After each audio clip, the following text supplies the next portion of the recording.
issues other than just denuclearization, especially just to rebuild the relationship itself. Thank you. Thank you, Mr. Chairman. For the last several years, the United States has expanded our approach to security on the Korean Peninsula. For example, deploying strategic assets to South Korea like nuclear-armed submarines, the restarted trilateral exercises and cooperation. And then earlier this year, it was already referenced, the U.S. and South Korea National Security Authorities announced the Nuclear Consultative Group, so our two countries could talk about deterrence strategies. I think this is a step forward in what we're doing, but Dr. Child, I'd like to get your assessment of the NCG, and what do you see as the long-term benefits to the United States and to South Korea? Thank you for the question, Senator. As you know well, the Nuclear Consultative Group was created out of the Washington Declaration to try to address concerns about the credibility of U.S. nuclear extended deterrence on the peninsula. Why do the Koreans have these concerns? As Jenny said, the train has left the station. North Korea really has ramped up their capabilities, again, 100 ballistic missile tests.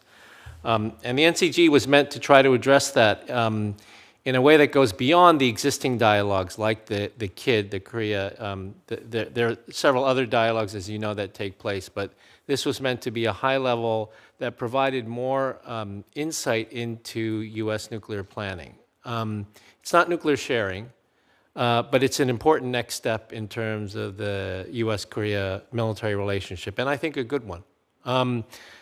Does it check the box in terms of credibility of nuclear deterrence? I think for the time being it does.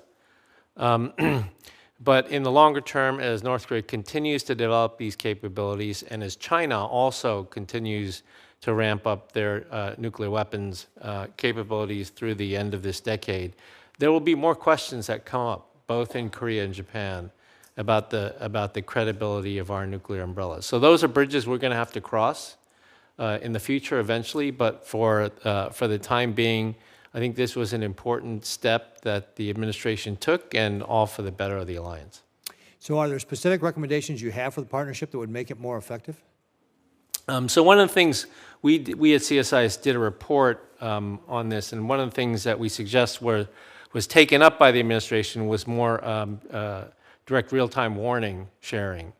But there are other things that we can consider. For example, one of the things I mentioned in my testimony is more cooperation between South Korea, Japan, and AUKUS in terms of not necessarily to supply South Korea with nuclear submarines, but just as a very specific example, Australian nuclear submarines, if they get serviced now, will need to go all the way to Groton, Connecticut. Meanwhile, in South Korea, there are world-class ports that could be nuclear certified, where they could do the work. They could do the work there. Same is the case for Japan, although there is a different attitude and norm with regard to nuclear weapons in Japan very clearly. Another, which we have suggested in the past, is not to redeploy nuclear weapons to the U.S. nuclear weapons to the Korean Peninsula, but to at least just begin a preliminary dialogue about what would be the infrastructure prerequisites if we were to consider something like that. Even beginning that dialogue at a working level, not at a high policy level, like at a working level, would also send an important deterrence signal, not just to North Korea, but in particular to our ally. As you know well, deterrence is about capabilities and intentions, and I don't think there's any of our allies in the region that doubt U.S. capabilities. But there are concerns about intentions, and these sorts of things, as I've just described them, help to send the right signal about the credibility of the U.S. umbrella. The CCP has expressed concerns about this partnership. Do you have any concerns about them retaliating because of what we're doing with the NCG? The type of retaliation I am most concerned about is not military retaliation, but economic coercion. When the United States put a missile defense battery in Korea in 2016, 2017, trying to carry out a campaign of economic coercion against South Korea that cost South Korea tens of billions of dollars. And as you know well, they've done this to many countries in the region. And so I think that is the most proximate threat in terms of retaliation.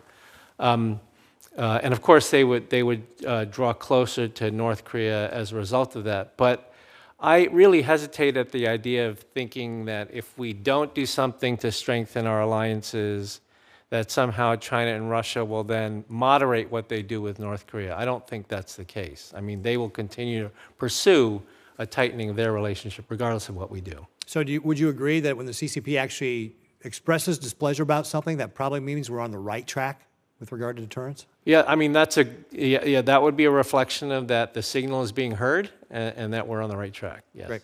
Thank you, Mr. Chairman. Thank you, Senator Ricketts. Senator Schatz. Thank you, Mr. Chairman. Thank you